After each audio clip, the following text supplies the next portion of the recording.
Rochelet est au rendez-vous? Bah écoute, ouais, Pour moi, sur la première partie. sur la première étape, déjà c'est une belle course. Écoute, on y était là pour essayer de gagner, on est content.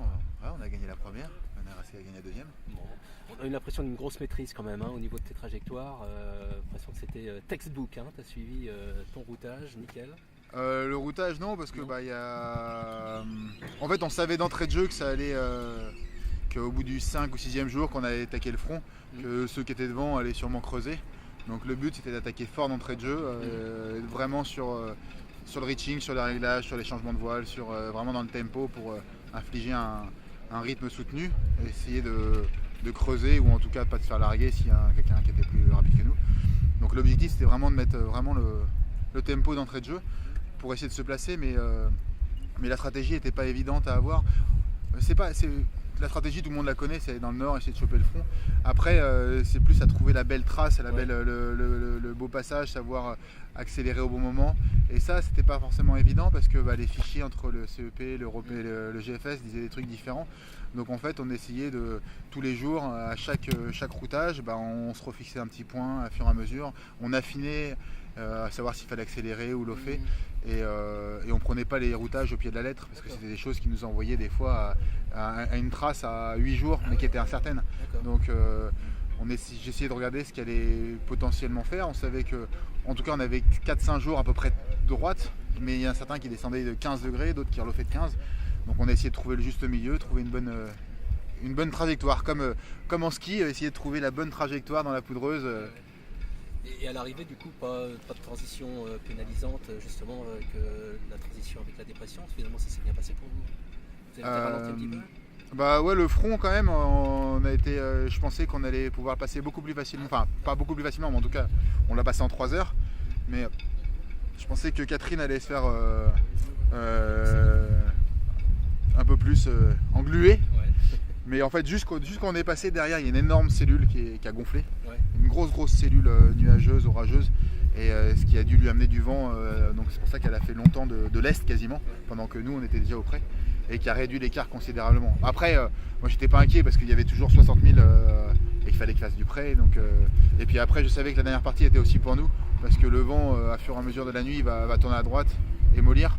Donc je savais qu'on allait encore recreuser un petit peu, quoi. D'accord.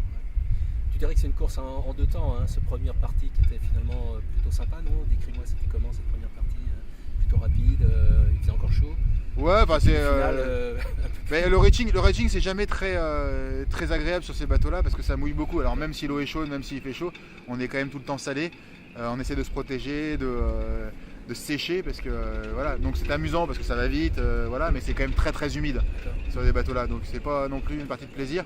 En fait, je veux dire que quand le moment où on a commencé à tourner à droite et avec du vent un peu plus portant, où là on était là les milles avançaient vite aussi et en version un peu plus sèche. ouais. Un petit mot sur l'équipage, 3 sur ces bateaux-là, c'est bien?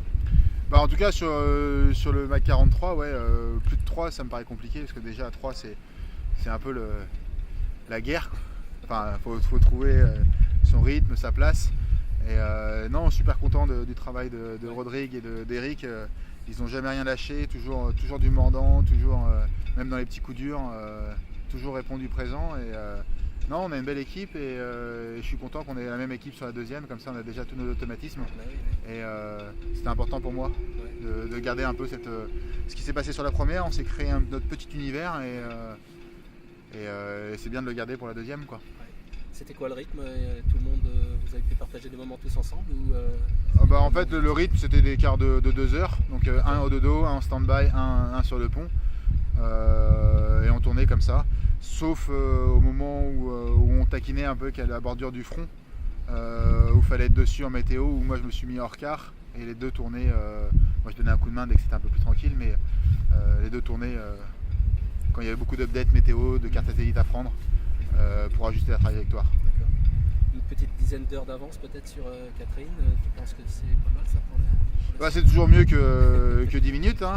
Après, rien n'est fait. La deuxième étape, c'est 1200 000.